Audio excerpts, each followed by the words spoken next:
Education Collaborative was envisioned by 𝘀𝗫𝗄 University back in 2016 when in thinking about our skills strategy as a university, we asked ourselves, how quickly can we really bring about this African Renaissance if we're just doing it within ourselves at 𝘀𝗫𝗄 University? So in thinking around this goal for transformation, we asked ourselves, could we rather bring along other institutions on the continent who buy into this similar vision to work together to really rapidly and quickly scale the outcomes for students on the continent. And so in achieving that, we've had to work through the differences in culture, the differences in context, the differences in types of institution, right? So those have really been our biggest challenges. And in tackling that, we've had to take a very organic approach to building the relationships and the connections that we've established in the Education Collaborative. So I would say the university leaders really have been our biggest ally, working through the kinks together, working through how to collaborate more efficiently and effectively, and helping us to determine where to prioritize resources and efforts to ensure the best outcomes. Also, a very notable ally has been the Mastercard Foundation in believing in this vision, in this initiative, and supporting through its resourcing for the next few years. In the last 3 years, we have been rolling out our 10-year strategy, ending in 2030. In doing that, we've really figured out how best to set up a regional hub, because the Education Collaborative is organized or implemented through regional hubs to drive further contextualization and relevance of the solutions and the sharing that happens. And in the last 3 years, one of the biggest successes is setting up these regional hubs. We set up East African Hub with about 10 institutions being the anchors in that region. And then we set up with the West Africa regional hubs with close to 15 higher education institutions really driving priorities in that region. So the future looks like institutions seamlessly working towards one goal for transformative higher education in Africa. And I think that's one of the biggest goals we are working towards in the Education Collaborative, to build a certain culture of trust such that institutions at any point feel like they can rely on each other to learn, to address challenges, and to make progress in giving quality education to the students that come through their systems and structures.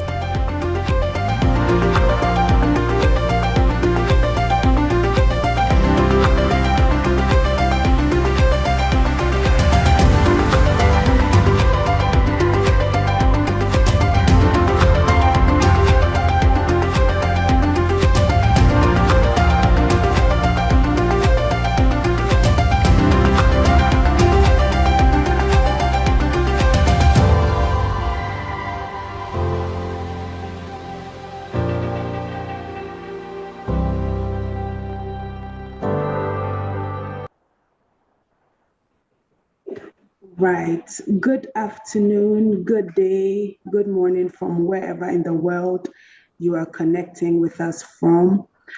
You're all welcome to this session, which is hosted by the Faculty Development and Research Committee of Practice of the Education Collaborative. This Committee of Practice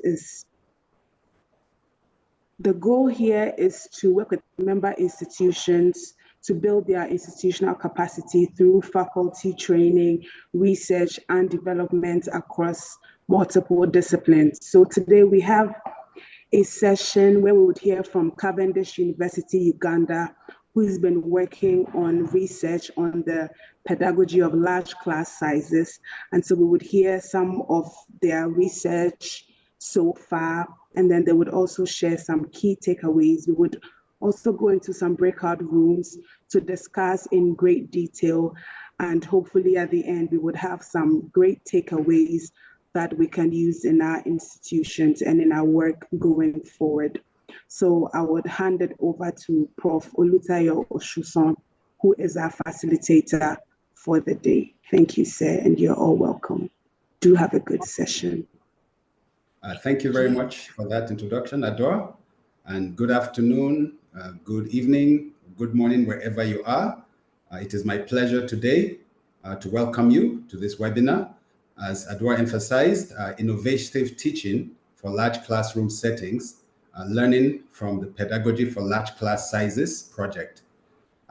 My name is 𝗀𝗫𝗁, and I am the DVC, Deputy Vice Chancellor for Academic and Student Affairs at Cavendish University, Uganda, and I will be serving as your facilitator for today. I am also the project assistant for the Enhancing Pedagogy for Effective Teaching of Large Classes project, which is headed, the project head is Dr. Olive Sabiti, the Vice Chancellor, Cavendish University, Uganda. It is a fact that large classes are a lived reality for many of our universities in Africa. The numbers stretch from a few hundreds to thousands in a single course. This setting presents real pedagogical challenges, such as sustaining engagement, encouraging participation, providing individualized support, and fostering active learning, among many others. And this is precisely what the Enhancing Pedagogy for Effective Teaching of Large Classes project is tackling. By designing faculty development initiatives, applying scholarship of teaching and learning, and leveraging affordable technologies to improve teaching and learning at scale. Today, we have the privilege of hearing from our two distinguished speakers, and that is Dr. Olive Sabiti, as I mentioned earlier, the Vice Chancellor, Cavendish University, Uganda, and more importantly for this occasion, she is the project head for Enhancing Pedagogy for Effective Teaching of Large Classes project. We also have Professor Alex Thomas Ijoo, who is the director of the School of Postgraduate Studies and Research at Cavendish University, Uganda. Professor Ijoo is also the project's monitoring and evaluation expert. So in this session, they will share with us insights from the project, its progress to date, how it is shaping scalable and evidence-based large class pedagogy.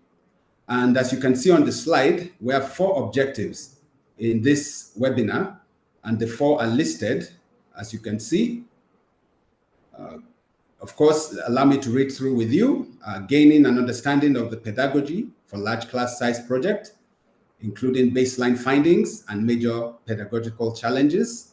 The second is to identify ways to implement pedagogies for managing large class sizes within our own institutions. Thirdly, to offer feedback grounded in unique institutional perspectives to enhance the project's overall outcomes and enabling future scaling. And last but not least, create awareness of opportunities for the scholarship of teaching and learning research in the context of large class pedagogy. It is important to note that our session will be interactive. After the presentation, we will go into breakout rooms to explore perspectives from participating institutions, and then reconvene for group sharing. And finally, we'll close off with a Q&A session. I kindly encourage you to contribute actively. This is a collective effort. Your voice will enrich the conversation and definitely sharpen the project's outcome.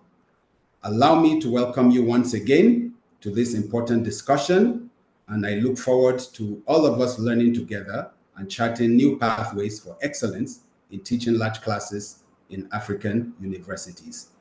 Without wasting much time, allow me to invite our speakers. Allow me to invite you, Dr. Olive Sabiti and Professor Ijoo. Dr. Olive, Professor Ijoo, you're very welcome. The floor is yours. Thank you very much, Professor 𝗀𝗫𝗁, and good morning, good afternoon, good evening to our participants, wherever you may be.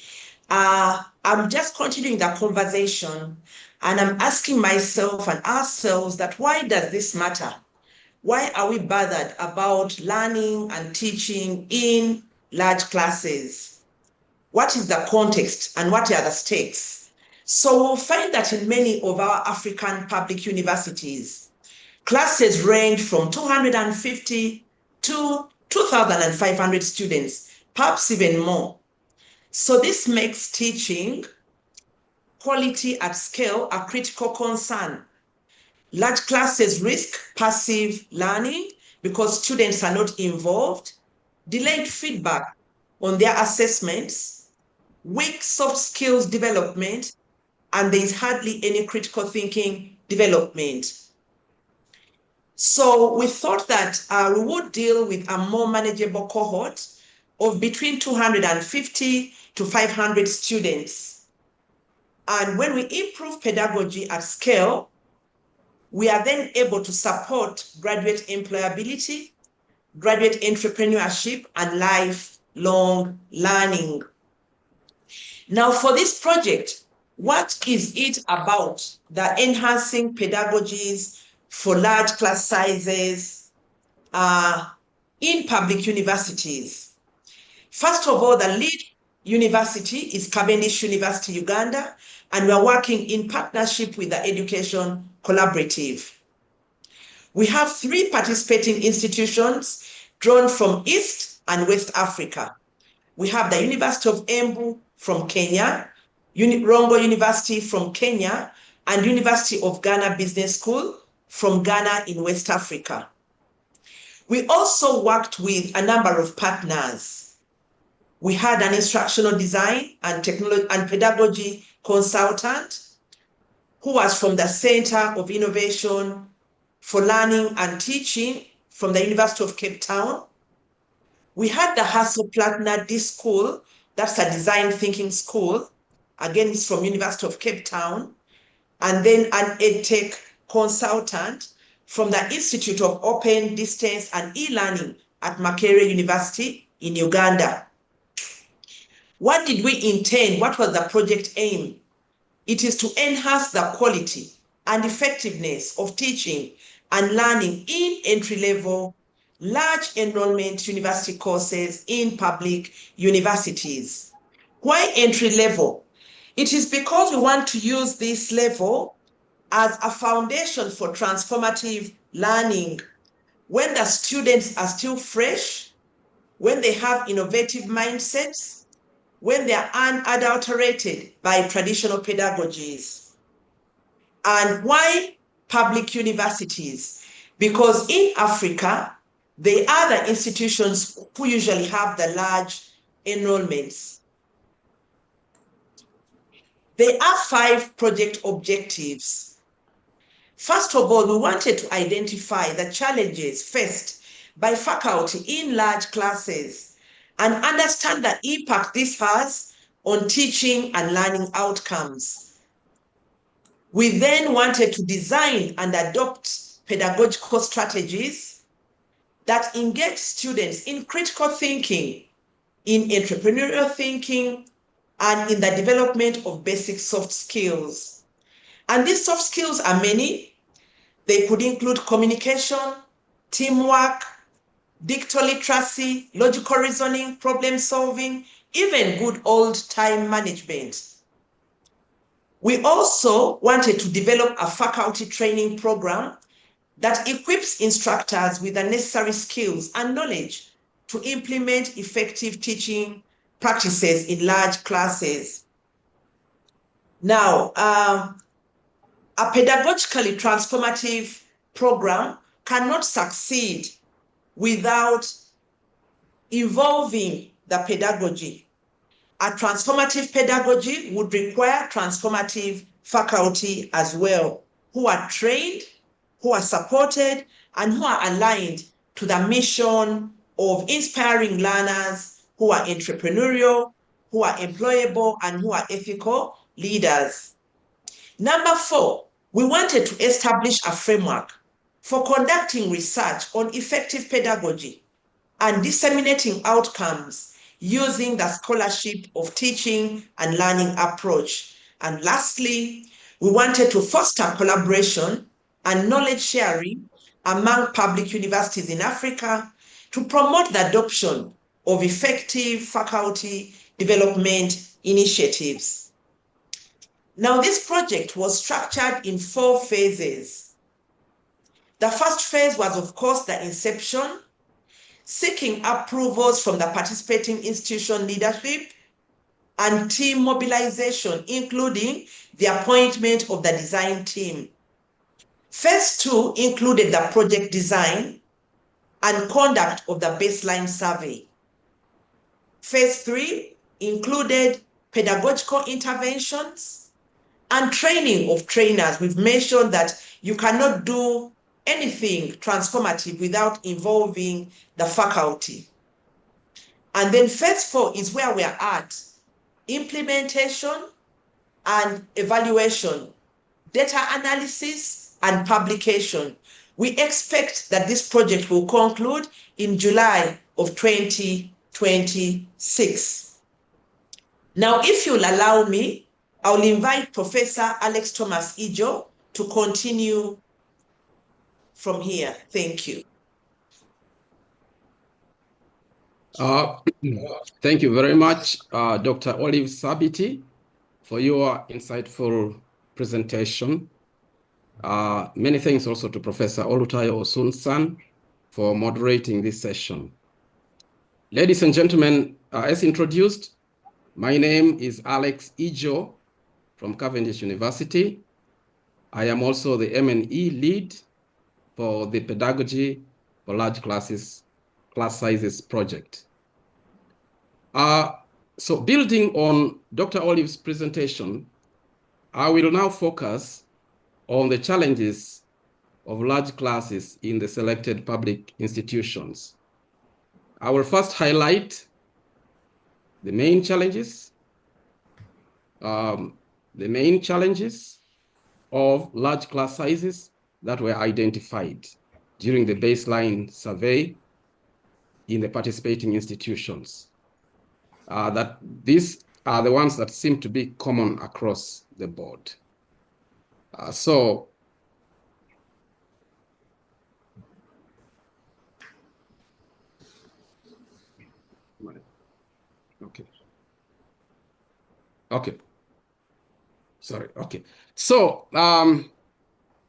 These key challenges include the following: sustaining student engagement and participation in the classes. Number 2, providing timely feedback to students, providing individualized feedback to students, and dealing with the grading of large scripts. Number 3, classroom management also was a challenge. Discipline in the classroom and anonymity of students, because the students feel anonymous. They do not have any personal relation with the instructor. Number 4, limited active learning opportunities and the associated difficulty in developing soft and critical thinking skills, because these are normally developed as students interact or they deal with problems. And so this becomes a problem in large classes. Number 5, technology access, connectivity, and inconsistent use of the learning management system or underutilization of the learning management system. So these problems seem to be occurring across the various institutions. Now, to place these findings in context, let's take a brief look at the institutional profiles or personas of the participating public universities. I will only pick a few things out of here. I will not go through all of them. So the 3 institutions that we focused on include University of Ghana Business School in Accra, Ghana, which is categorized as large. It has approximately 15,281 students at the time of the baseline survey. And I will let you go through the other aspects of the institution.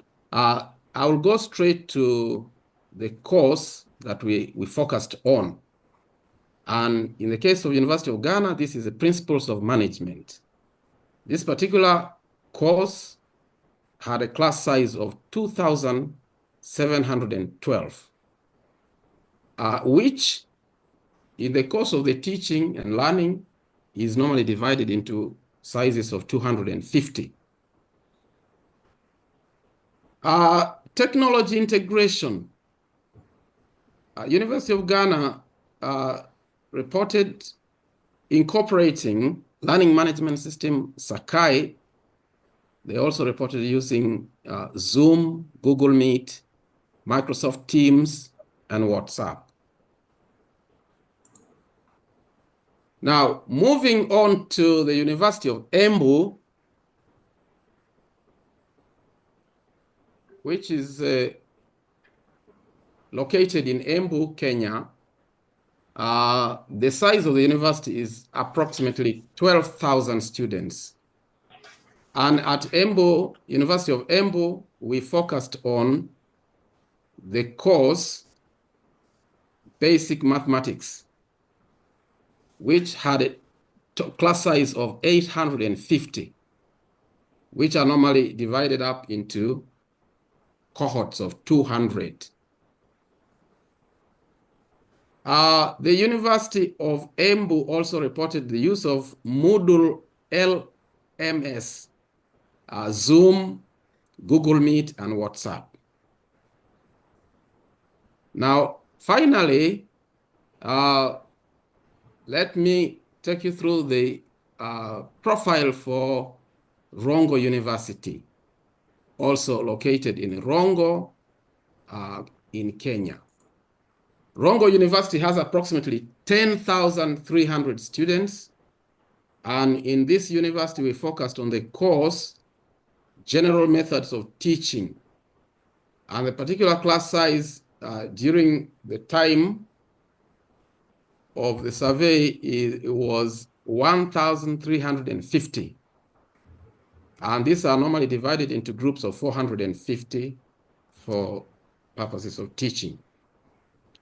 Tech integration, University of Rongo University uses Moodle, Learning Management System, Zoom, Google Meet, and WhatsApp in a blended setting.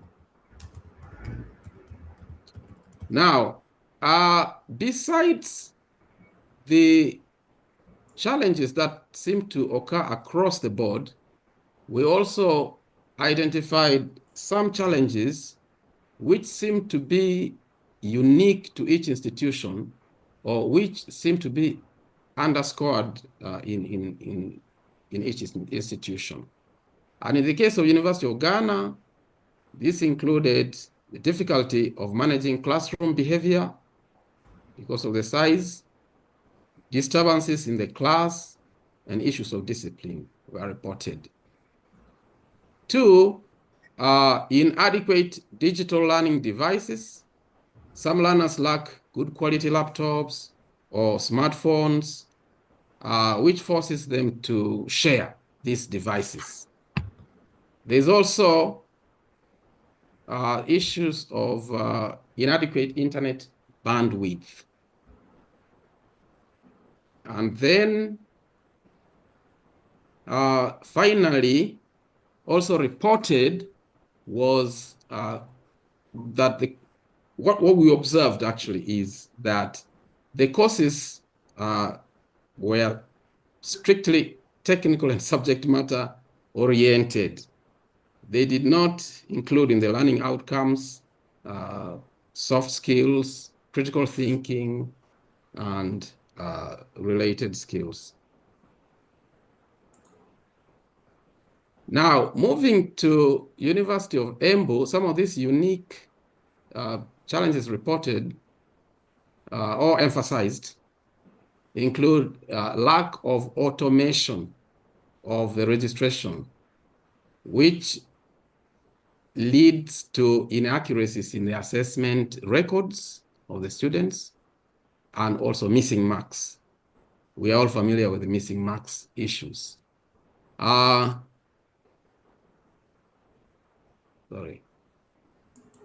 Let's close that. Okay. So then number 2, setup of lecture hall with a podium for the instructor does not facilitate free movement of the instructor. So the class sizes are big. The lecturer has a podium from which to speak. And so the institution reported that that did not facilitate free movement of the instructor. Then 3, attendance monitoring is not automated. And as a result, it is not easy to ascertain which students have attended class and which have not attended class. So all this due to the size of the classes. They also reported technical glitches, which sometimes lead to changing from one platform to another during the class. For example, from Kenneth to Google Meet or to Zoom. So that also happens. Then finally, students not getting back continuous assessment scripts after marking and not doing review of the continuous assessment tests.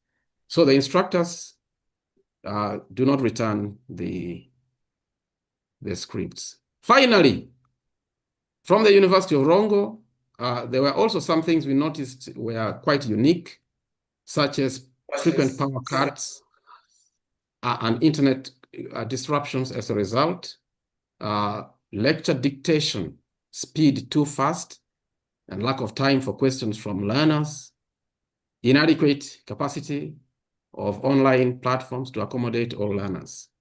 Then lack of internet data bundles from online learning, frequent dropping out of students, requests to be admitted, and so on. So that interrupts the class. Lack of online skills such as muting. So students also seem to come to online classes when they don't have the necessary skills. Then course instructors not sharing learning materials ahead of time. So with these challenges, some common, some quite unique, I would like to take it back to Dr. 𝘀𝗵𝘁 to conclude our presentation. Dr. 𝘀𝗵𝘁, you're welcome to. Thank you very much. So following the challenges, one of the objectives was to culminate our work in a publication as a manner of disseminating our findings and ensuring effective teaching and learning across universities in Africa. So the scholarship of teaching and learning is a respected and rigorous academic tradition. It's focused on improving student learning outcomes. That is its focus. It is a scholarly investigation into what works, for whom, under what conditions, and why. The context actually matters. So it is evidence-based. That is why you note that we are talking about faculty reflective journals and classroom metrics, because these form the basis for the scholarship of teaching and learning papers. And I'll call that sort of scholarship of teaching and learning. It involves reflective practice. So the lecturers, the staff, have to reflect on their teaching practices. That is very critical. And therefore, because the context matters, we shall be doing comparative studies across partner institutions so that we can focus on their own contextualized evidence. As you may imagine, it may be difficult to secure publication slots in traditional pure research journals, scientific journals. But all hope is not lost because we have outlets for our work in SOTL journals. So for example, at 𝘀𝗺 University in Ghana, there is a SOTL Africa journal, but there are also others in Europe, in internationally and even in South Africa. For sure, there is a journal of SOTL in KwaZulu-Natal, but also in other universities. So we are privileged. This month, we attended a SOTL conference at 𝘀𝗫𝗄 University in Ghana. And this conference exposed us to lived examples of active learning and co-creation of knowledge. We understood and do appreciate that it is important to have co-creation and student agency. That is involving the students in what they learn and how they are taught or how they learn. So we are now going to publish using that approach. Dissemination of results is critical and we are starting it now, but we shall continue going forward once the project is concluded. And for all of us on the call, we would also appreciate that SOTL offers an alternative academic progression pathway. So you can become a professor of SOTL, distinct from the usual professors that we have in our institutions. So we shall now break out in our rooms. Thank you very much for your kind attention. And I would like to return the microphone to the facilitator. Please, Prof. 𝗀𝗀𝗳𝗲, display the acknowledgements as Prof. Olutayo is proceeding. Thank you very much, Dr. Olive and Professor 𝗀𝗀𝗄, for that insightful and thought-provoking presentation. Of course, we truly appreciate the depth and the clarity of how you have given us the highlights from the project. We will now transition to the breakout rooms. The focus on in this segment of the breakout room is to engage in brainstorming and sharing of experiences on the pedagogical challenges facing our 3 participating institutions. The institutions are the University of Embu, the University of Ghana Business School, and Rongo University. Each breakout room will have a representative from one of those institutions to help anchor the discussion.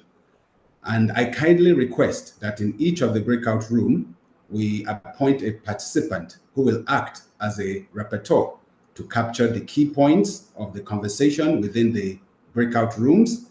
And this same rapporteur should be ready to briefly summarize when we reconvene again. So we'll spend about 15 to 20 minutes in this exercise. And after that, we'll come back into the main room and share our learnings collectively. Thank you again for your engagement and hope to hear from you after we reconvene in the main room.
Hi, everyone. You may kindly look on your screens for the breakout room assignments and please join accordingly. There are 3 rooms, one for Rongo University, one for University of Ghana Business School, and University of Embu. These discussions will be more centered on the specific institutions that you find yourselves in. We have 20 minutes in those rooms and then we'll reconvene for our final conversation. Thank you.